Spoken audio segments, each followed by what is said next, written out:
Good morning, and welcome to Shawnee Mission Unitarian Universalist Church. Whoever you are, whomever you love, wherever you are on life's journey, you are welcome here. If you are new to SMUUCh and want to know more about our church, please fill out our Get in Touch form using the link in our video description.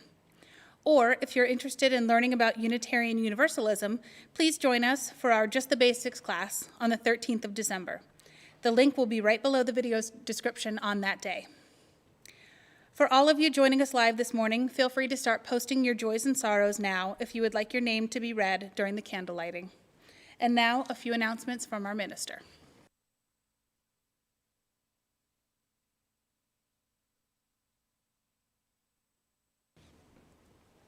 Good morning. I'm Reverend Rose, the minister here at SMUUCh. It is a joy to see you and an honor to be broadcast into your homes. Well, we have made it through into the holidays. I hope that you were cozy, safe, and well-fed this Thanksgiving, and that the spirit of generosity touched you. Now, I have one important announcement today. As you may remember, last year, this church engaged in an exceptional act of solidarity with those who are currently experiencing homelessness.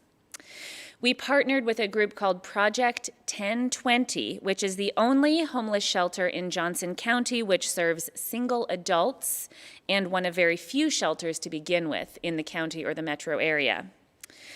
Together, Project 1020 and SMUUCh have been able to keep this vital lifeline of a shelter open now for 2 years. This means that hundreds of people have had access to not only food, safety, and community, but also health care during the pandemic.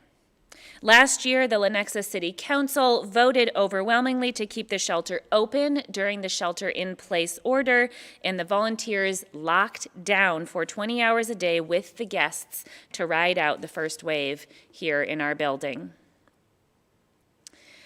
And as the second wave of this pandemic comes and homelessness is on the rise, it is ever more so vital that these social supports remain safe, warm, and consistent places that people are counting on and needing more than ever. And it is even more important that safety precautions be taken to keep the guests, the volunteers, and the church staff and lay leadership safe from the effects of COVID-19. Project 1020 has been preparing the south wing of our church for some time, using different rooms than last year because the pantry has been installed in some of the rooms that they were using, but nonetheless, the shelter opens Tuesday. And here is what we've done to prepare. Here are some of the policies. Baseline, no one who has a fever will be allowed in the building. No one with a positive COVID test in a certain time period will be allowed to stay in the shelter. Other accommodations will be made. Of course, this will be expensive, so if you want to donate to Project 1020, you can do so on their website.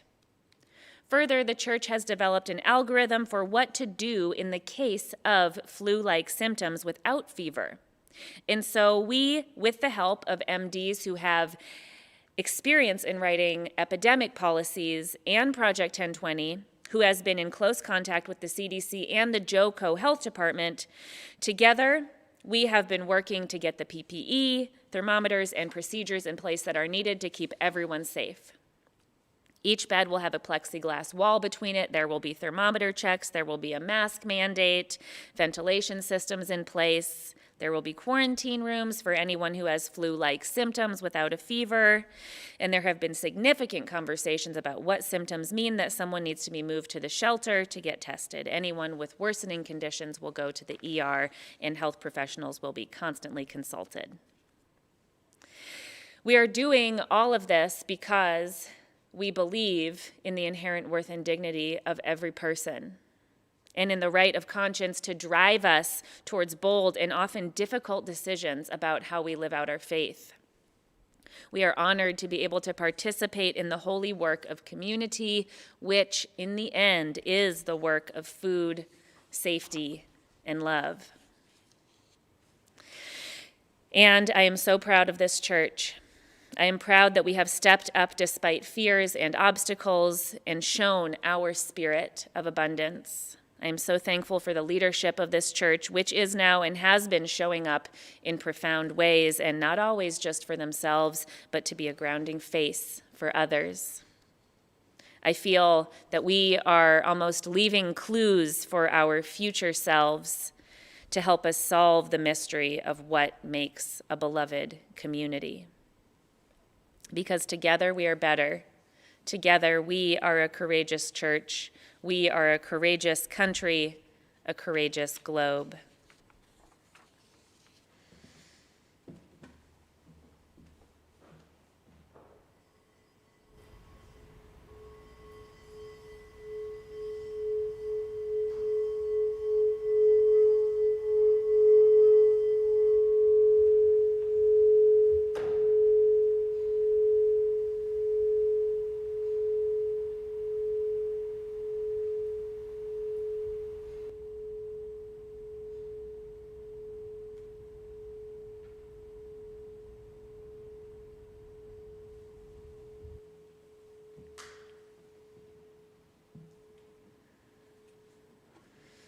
To start off our service today, I'm going to invite you into my self-care practice, which is reading mystery novels. So today, I invite you to put on your imaginary sleuthing hat and engage with us in solving a mystery. Because it seems to me that there is something mysterious going on here. Let's see if you can figure out what mystery it is we're trying to solve. The answer is hidden here in our opening hymn, number 349, We Gather Together.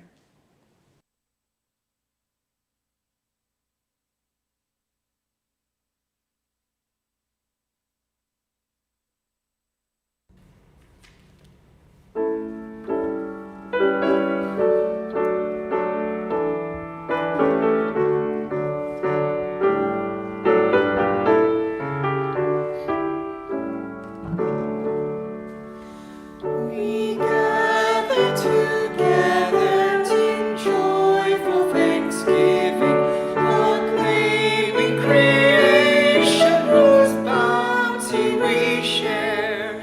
Both sorrow and gladness we find now in our living. We sing a hymn of praise to the life that we bear. We gather together to join in the journey, confirming, committing our passage to be a true affirmation in joy and tribulation. When bound to human care and hope, then we are free.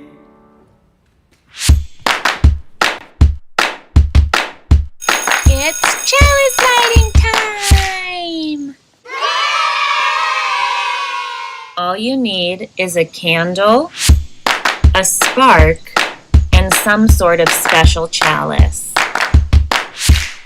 And some parental supervision.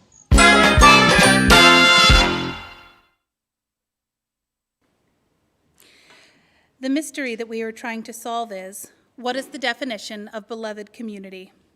Oh, and look, we have our first clue right here in our doxology. Please join me as we light our chalice and affirm that love is the doctrine of this church. The quest for truth is its sacrament, and service is its prayer.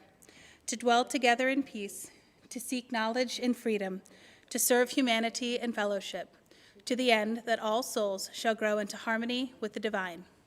Thus do we covenant with one another. And now please enjoy time for all ages.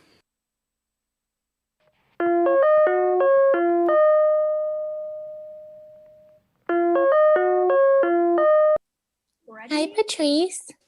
Hi, Stanley, how are you? I'm good. It's been, I'm just eating my leftovers. Well, I thought maybe today we could share a couple of our own traditions since we can't really celebrate in person. So as you see, I brought a pumpkin pie because pumpkin pie is my favorite. I love pumpkin. But my favorite dish, which I don't have because my grandma makes it, is this very homemade, frozen, like whipped cream, cranberry dessert dish. And it's so good. So I thought I'd bring something sweet to show you my sweet tooth. What do you have in front of you? Oh, well, this is just a little fruit salad. Because, usually Rose's grandma makes sweet potatoes with marshmallows on them, but we can't see each other. So I just made this fruit salad because the fruit was going to go bad. I'm just wishing that I could see everybody because usually this time is like, lots of family drama, lots of cooking, you have to go on a trip and it's all so exciting, but it just feels like right now it's just kind of a letdown, but it's really making me be grateful for my family. I think that's something that is really important right now. It feels like remembering who they are and what I love about them, and then writing them letters. I'm still enjoying it, but I'm just so grateful for all that I have right now. That's so think I want to share something I'm grateful for then, since you open up this beautiful positive channel for us. And I'm just grateful to see you and have you as a friend and be able to have a Zoom call with you and enjoy our meal, even if it isn't in person. So thank you so much for that. Well, do you know, Celie, the true meaning of Thanksgiving since we're on that conversation? Nope. Unfortunately, European settlers, also known as white people, have been not nice to people that lived here before them, Native American tribes specifically, as they were here on this land first. And when people from Europe came over, they started to steal the land and not be very nice to Native American people, which has caused way less people in communities of these tribes. Unfortunately, a lot of people were hurt or killed off, or their land was stolen. So Thanksgiving used to be, and still is by some people who may not know, celebrated as these Native Americans and pilgrims coming together to eat, but in all actuality, that's not what happened. So what I like to do is celebrate Thanksgiving just as a day of thanks. I feel like crying. I'm so sorry. I know it's a hard discussion to have, but I think it's important. And one way we can, keep us aware is by reading about this, learning more about it. So I have a story that you guys can click on later called Unequal Helpings from Tapestry of Faith and read about the true meaning of Thanksgiving and where it came from. Well, I feel sad, but I'm glad to know the other side of the story, Now I'm like, why didn't we talk about all the people who died, Because as we're like going through this pandemic and we're learning how important it is to talk about the people who died, why don't we talk about the people who died, So it's what happened. I really like your perspective on it, Celie. I know a lot of people don't think like you. So the fact that you want to address it and observe this as the reality is so important. And I appreciate you for caring as much as you do. You too. It feels better to care. I think so too. Just am really grateful to see you, Miss Patrice. And if anybody else is out there, know that I miss you, and we'll be together again. And stay. I'm doing good. I'm just exercising a lot and reading and helping Reverend Rose with her work if she needs it. Yeah, so you guys just stay safe. Bye. Bye.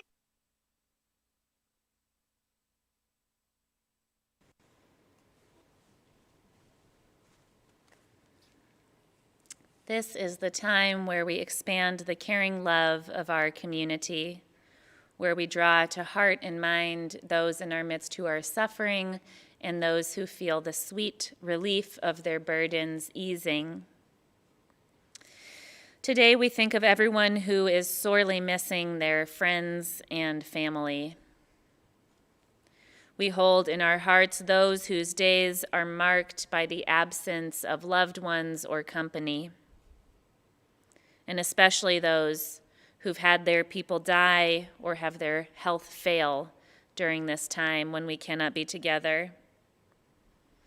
For those whose people are living only now in memories. We think of those for whom this time of year is already painful, and of those for whom this time of year is their favorite, most life-giving season, knowing that for all of us, this is different. We look for clues as the season comes upon us about what it means to be the beloved community in this time of great grief. How can we reach out and really bind together so that we can survive difficult times? We take up the awaiting mysteries of this season with great anticipation and with great hope that moments of grace and connection will continue to surprise us, and with a huge prayer for the health and safety of our families and for the perseverance just to hold on a little longer. We give our love to those untangling themselves from relationships that no longer serve them.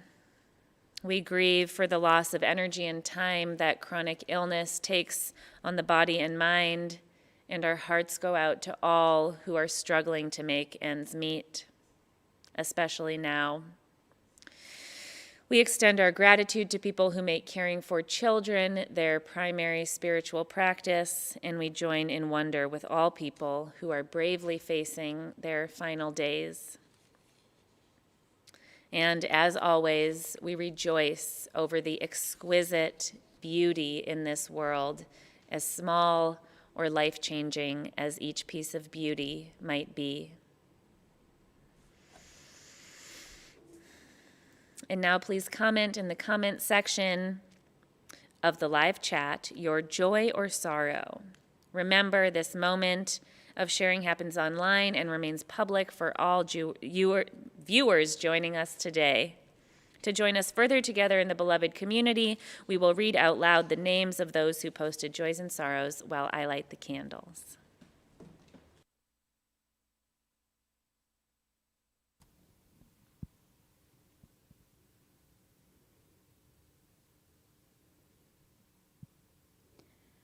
Patrice has a joy that so many beautifully loyal congregants have been able to create and produce an amazing Sunday service along with the staff.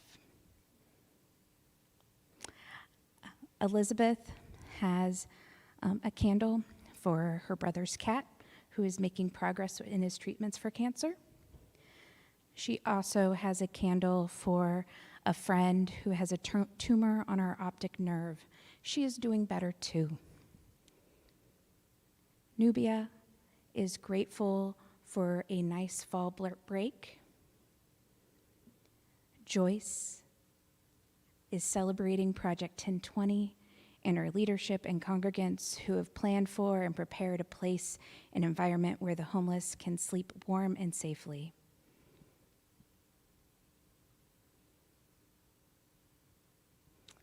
Mike is thankful for a negative COVID test for Jamie's boy's grandfather. Jennifer is lighting a candle of concern for her friend who is having a procedure this week to repair a spinal fluid leak. And we will light the remaining candles for all the joys and sorrows that remain unspoken in the silent sanctuaries of our hearts.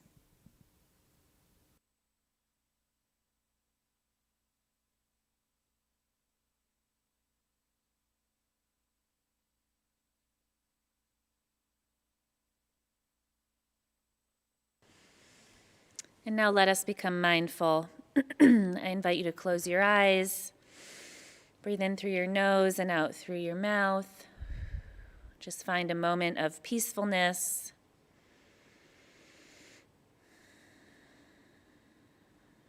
And now we will take a moment to peer inside. Notice some of the mysteries occurring inside of you right now. What multitudes do you hold? Allow yourself to wonder, what is going unsaid inside of you? Where could you search that you haven't looked before? For healing, for movement, for space, for an unlocking of an emotion.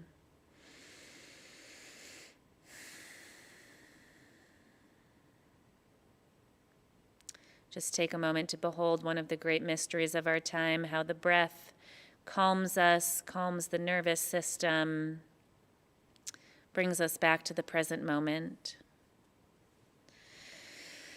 So we're going to do a little gratitude exercise here, and after we do this short meditation, I'm going to ask you to type into the chat what you're grateful for. So as you sit and breathe, I invite you to identify something in your own body for which you are grateful.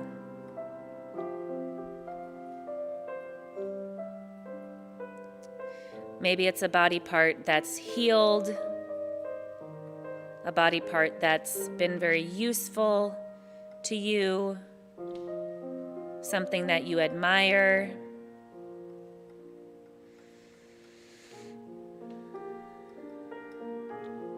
Just take a moment to say thank you in your heart to that body part. You can put your hand over it.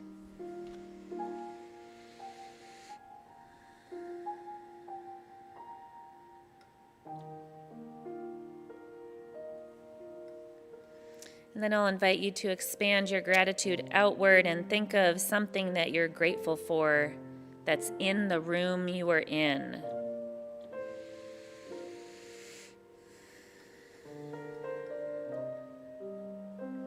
Maybe it's your dog, the air you breathe, your books, your instrument, your family.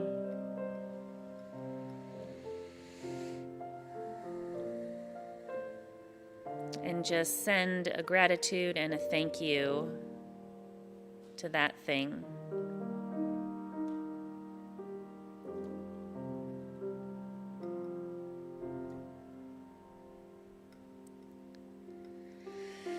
And then lastly, I invite you to expand your gratitude out across the world.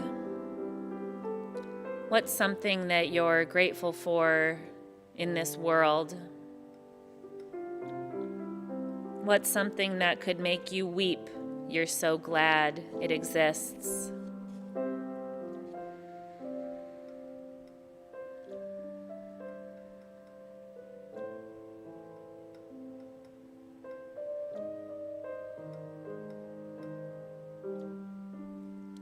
Send that thing that you're grateful for a thank you. Allow yourself to feel it. And then just take a second and distill something that you're grateful for down into one or two words or a phrase.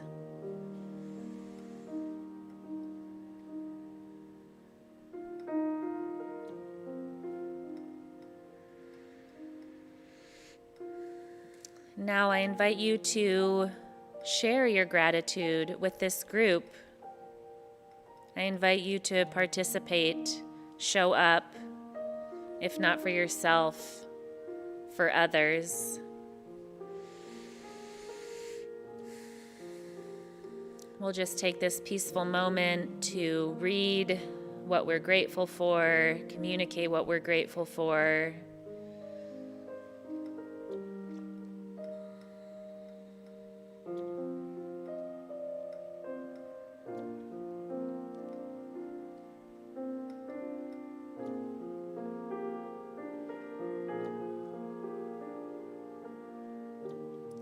Just enjoying this space that we have, these connections that we share, which are so bright, so meaningful, so vital.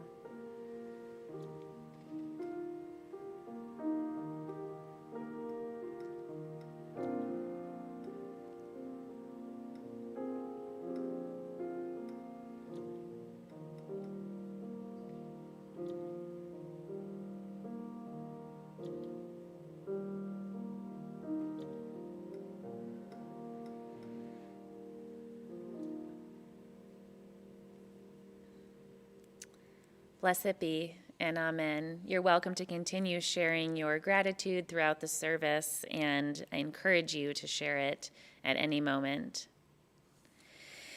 Please join us for our reflective hymn, "Oh, We Give Thanks."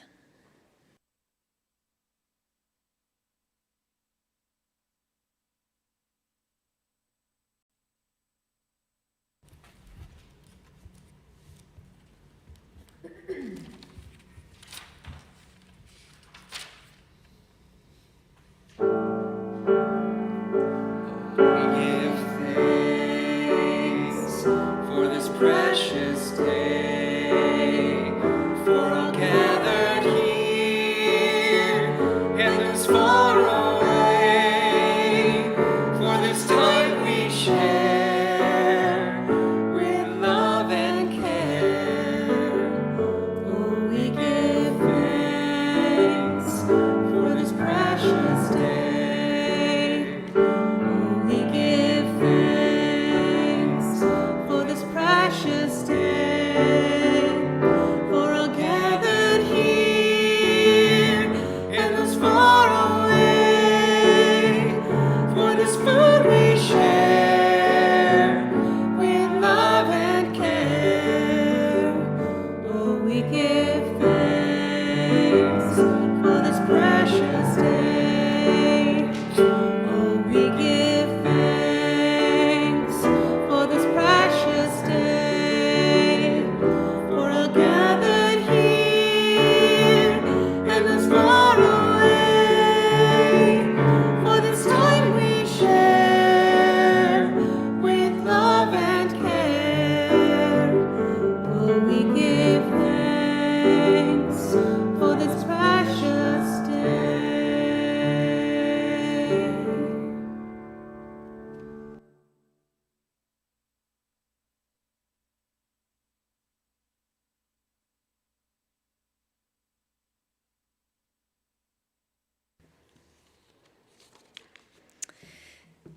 Our reading today comes from the book of John, which I will just give you a little bit of history on. It was written around the year 100. At this moment that John is writing, the Jewish temple had been destroyed 30 years before, but there was still a thriving Jewish community in that area, as there had not yet been the second and final revolt, which sent the Jewish community into the diaspora that they now live in. I'm telling you this to remind you that the Christian scriptures are about a Jewish teacher who constantly referenced the Torah. So this means that the Bible is such a rich and complicated document, and it can, at times, be a little bit mysterious as to what the point of it is. But the answer to that mystery depends on how one reads the Bible. Now, what we don't want to do is what the great mystery novelist Agatha Christie called reading in the example of the devil who quotes scriptures for his own ends. This, in fancy seminary talk, is called eisegesis, which means I'm reading myself into the scripture. But what we want to do instead is exegesis, which means eking from the text its true meaning. And in order to do that, we need to be sleuths, looking for clues about the true definition of the beloved community.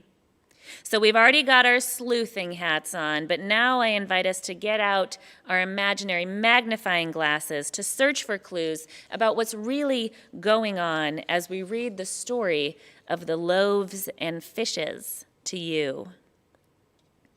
Now, this story appears in all four Gospels. Oftentimes, the story of Jesus feeding 5,000 is focused around the power of Jesus to perform a miracle, which then proves God's existence to those who are doubters around them.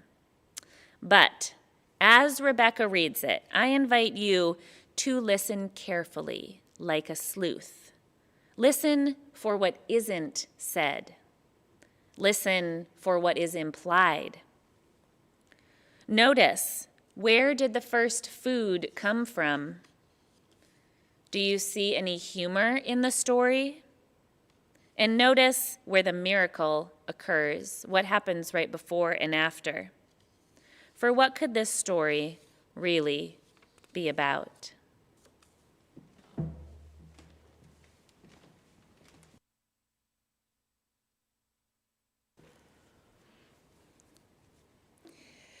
Jesus crossed to the far shore of the Sea of Galilee, and a great crowd of people followed him because they saw the signs he had performed by healing the sick. Then Jesus went up on a mountainside and sat down with his disciples. When Jesus looked up and saw a great crowd coming towards him, he said to Philip, "Where shall we buy bread for these people to eat?" He asked this only to test Philip, for he already had in mind what he was going to do. Philip answered him, "It would take more than half a year's wages to buy enough bread to have each one have just one bite." Another of his disciples, Andrew, Simon Peter's brother, spoke up. "Here is a boy with 5 small barley loaves and 2 small fish. But how far will they go among so many?" Jesus said, "Have the people sit down." There was plenty of grass in that place, and they sat down. About 5,000 were there. Jesus then took the loaves, gave thanks, and distributed as much as they wanted to those who were seated there. He did the same with the fish. When they had all had enough to eat, he said to his disciples, "Gather the pieces that are left over. Let nothing be wasted." So they gathered them and filled 12 baskets with the pieces of 5 barley loaves left over by those who had eaten.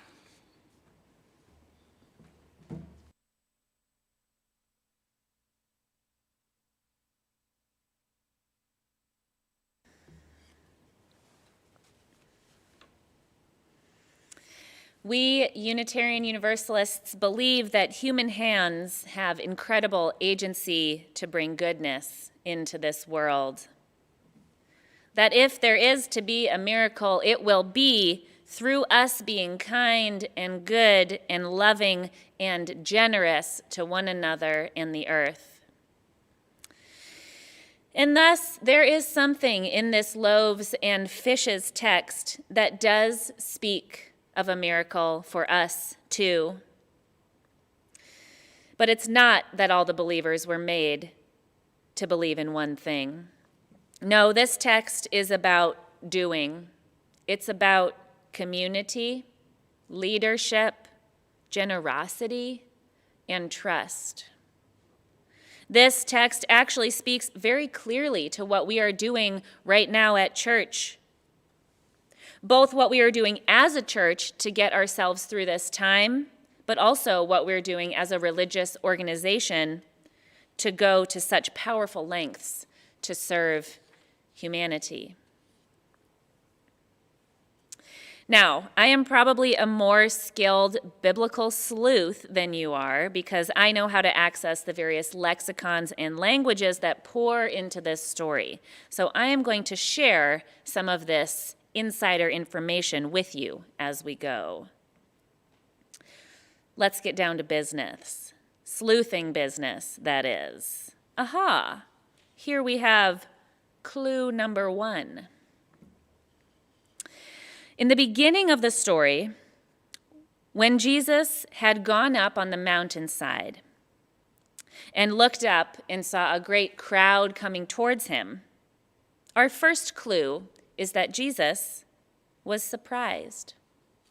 He wasn't planning on this moment. He wasn't leading it. He was surprised. We know this because in the Greek translation, the original Greek, it says, having then lifted up his eyes and having seen a great crowd coming to him, Jesus says to Philip, "From where shall we buy bread that these might eat?"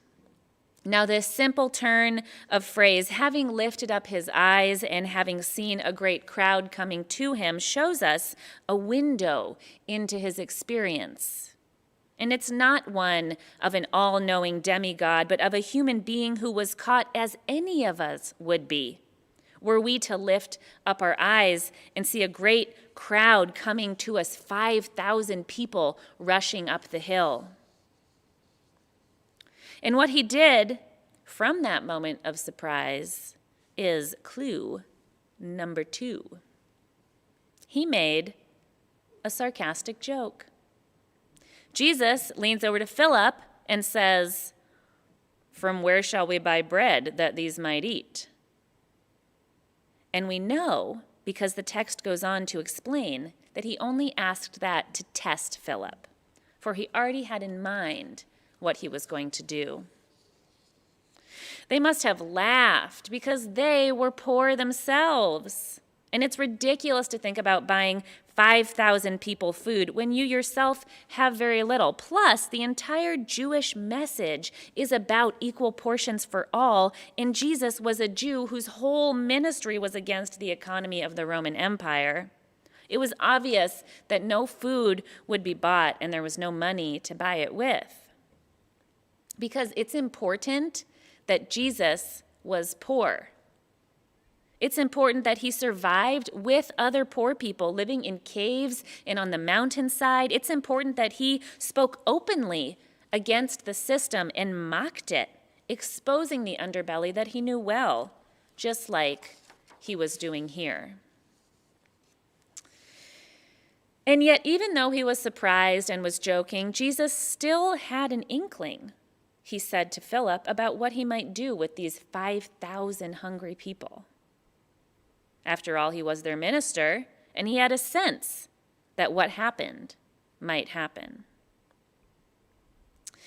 Indeed, the next disciple came forward and said, "Here is a boy with 5 small barley loaves and 2 small fishes." And so we come to clue number 3, the little boy's generosity. Because I think that Jesus knew that someone else would bring some food. Someone else would show some generosity because he knew his congregation. And remember last week how I preached about paradox and the grace therein? Well, this little boy solved the problem of scarcity amongst these people by being generous. And that solved the mystery of how we get fed by feeding. Now, maybe he was only able to do it because he trusted Jesus as a minister or a fellow poor man. Maybe he only did it because he knew that Jesus would make a teaching, but maybe the little boy was the real leader of this story, and Jesus just the minister who trusted his congregation to lead. Maybe our story hinges here. The crux has taken its turn, and now Jesus can use this example of a little boy bringing food to do a teaching about generosity. And what happened next? But Jesus did as a minister does and got ready to teach. He said, "Everyone have a seat." Well, actually, he said, "Everyone recline." So everyone got comfy and enjoyed the grass and the great outdoors. But here's the interesting part. What exactly did Jesus choose to teach about in regards to this child's generosity?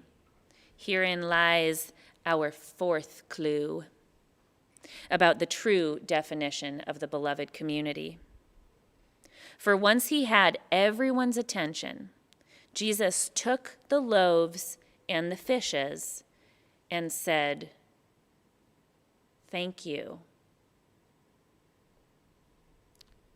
That is all. He received something generous and good and kind, and in return, he acknowledged the generosity of this giving. What he wanted to do in front of 5,000 people was simply to give thanks. And in doing so, he showed the people that an act of generosity, which can seem so scary, like it will leave you with nothing, will actually bind you to others. That when you give of yourself, you will indeed receive in return. He was lifting up this act of generosity as an example of a holy act. And then this prophet, who held 10,000 eyes, humbled himself to say thanks to a child.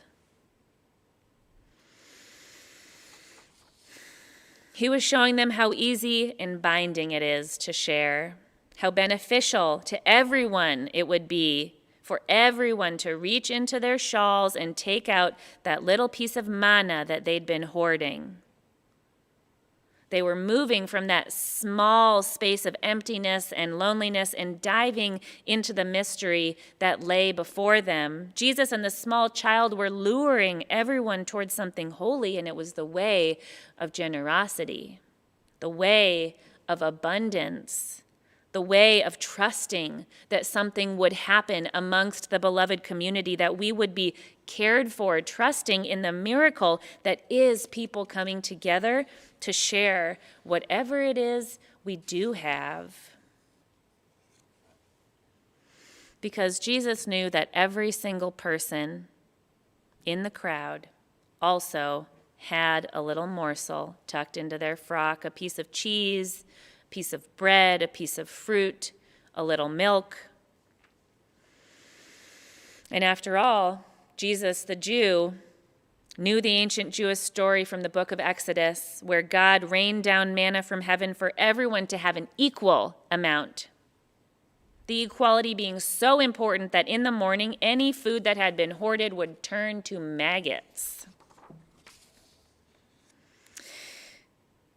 And in our story, soon enough, the generosity of all, the miracle had occurred for the 5,000. Everyone had enough. It was the miracle, once again, of human hands making light work. It was the miracle of regular, everyday people being willing to join in with others, to give of ourselves, even though it's scary, and binding ourselves all up together as best we know how, hand over hand, voice over voice, rising us all up together. Indeed, 3 chapters later, when asked about it, Jesus says, "Do not work for food that spoils, but for food that endures into life." And that is the definition of the beloved community. To laugh, to be humble, to trust one another, to give us what we need, and to give of ourselves, and then to say thank you. Mystery solved. And now I'll close with a story. 5 years ago, I came here to this church for an interview.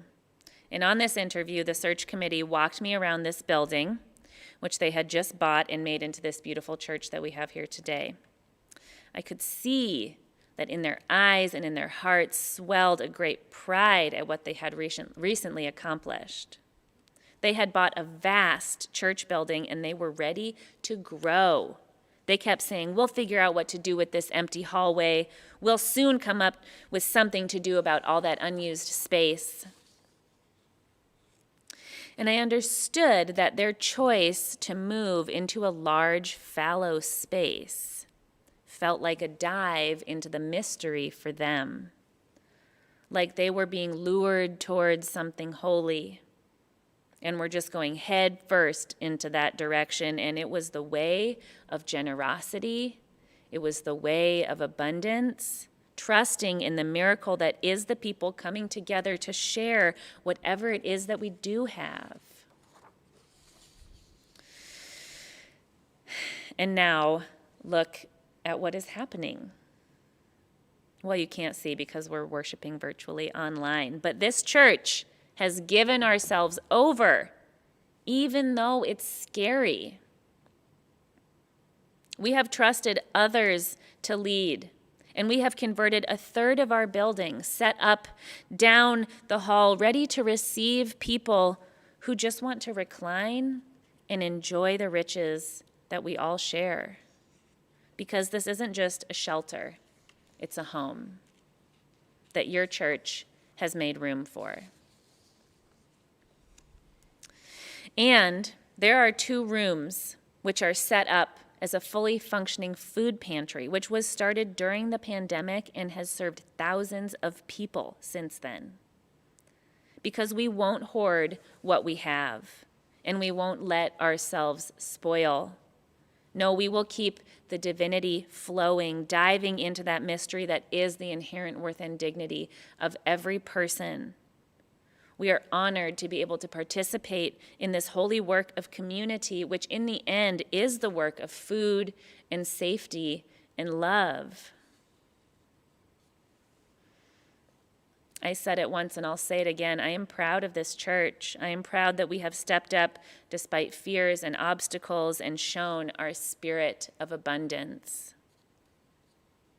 And because so many people have been giving so much, I want to take a moment in front of the thousands today to say thank you to the leadership of this church, which is now and has been showing up in a profound way, and not just always for themselves, but to be a grounding face for others, to give of themselves because they know that in the giving they too will receive. For it is the abundance of spirit which defines us as the beloved community. It's in our trust of one another, and that trust starts with being the one to step forward and say, I have food. Blessed be, and amen.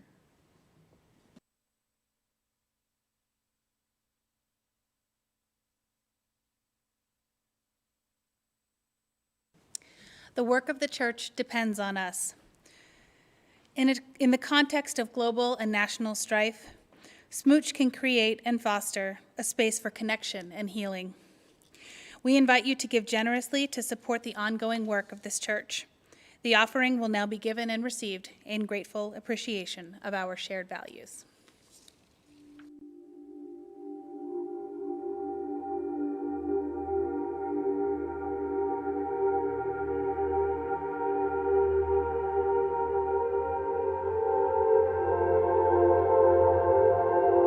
You think this is just another day in your life? It's not just another day. It's the one day that is given to you.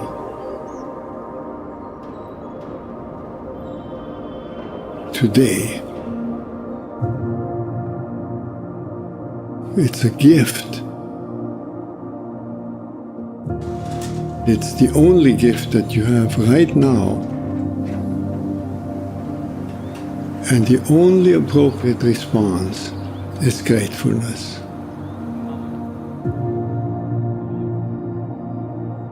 If you learn to respond as if it were the first day in your life and the very last day, then you will have spent this day very well. Begin by opening your eyes and be surprised that you have eyes you can open.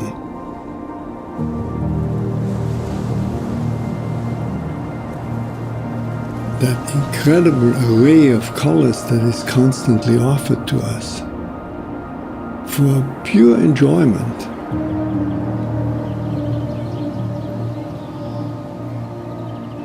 Look at the sky. We so rarely look at the sky. We so rarely note how different it is from moment to moment with clouds coming and going. Open your eyes, look at that. Look at the faces of people whom you meet.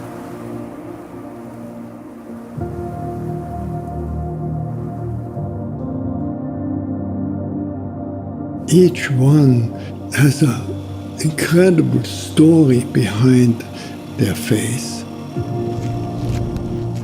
Not only their own story, but the story of their ancestors.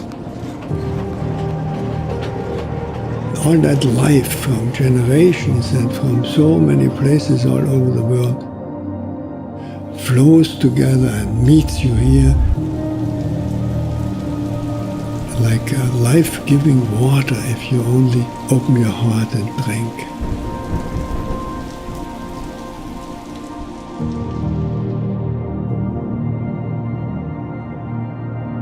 Open your heart to the incredible gifts that civilization gives to us. You flip a switch and there is electric light. Turn a faucet and there is warm water and cold water and drinkable water. A gift that millions and millions in the world will never experience. And so I wish you that you will open your heart to all these blessings and let them flow through you. That everyone whom you will meet on this day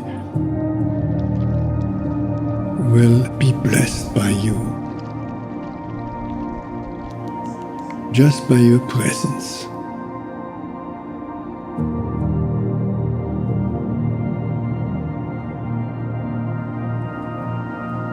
Let the gratefulness overflow into blessing all around you.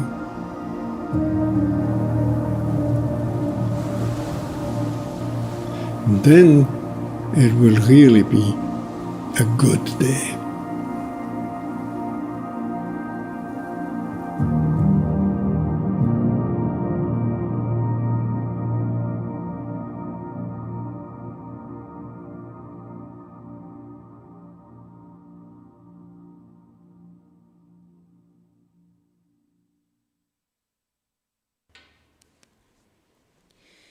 We extinguish this flame, but not the light of truth, the warmth of community, or the fire of commitment.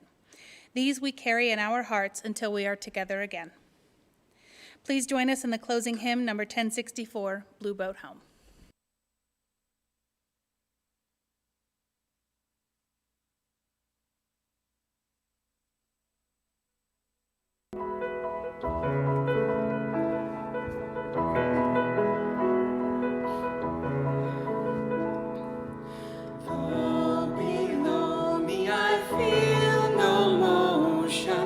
Standing on these mountains and plains, far away.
ocean beyond.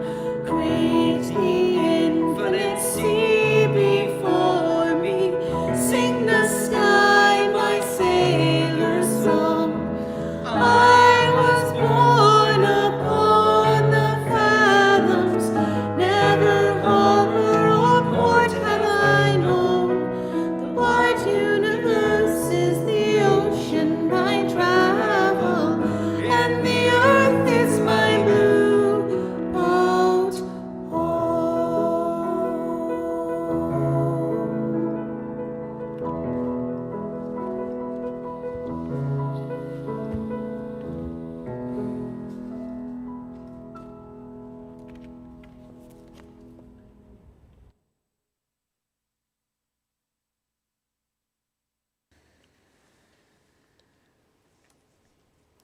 As you go into this week, I invite you to do a little sleuthing about the mystery of what it means to be part of the beloved community.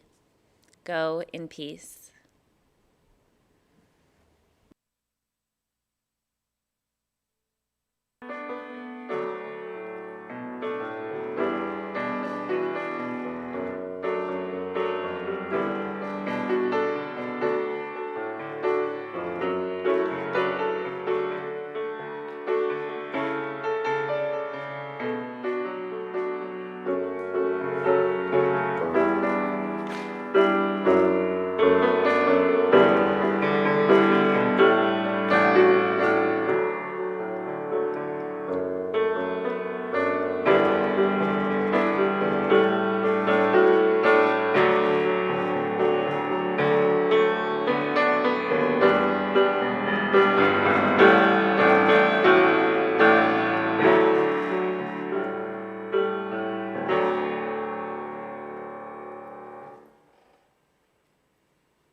Check 3, sibilance, testicle.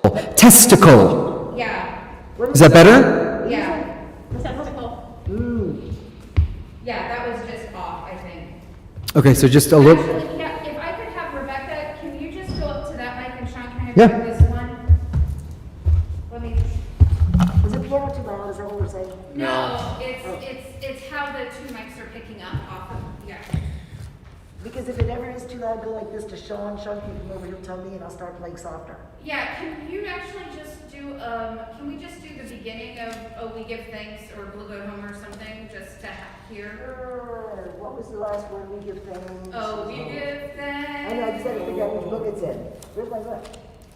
What's the matter with me? Oh, here. Whatever one's most convenient for you is fine. I know.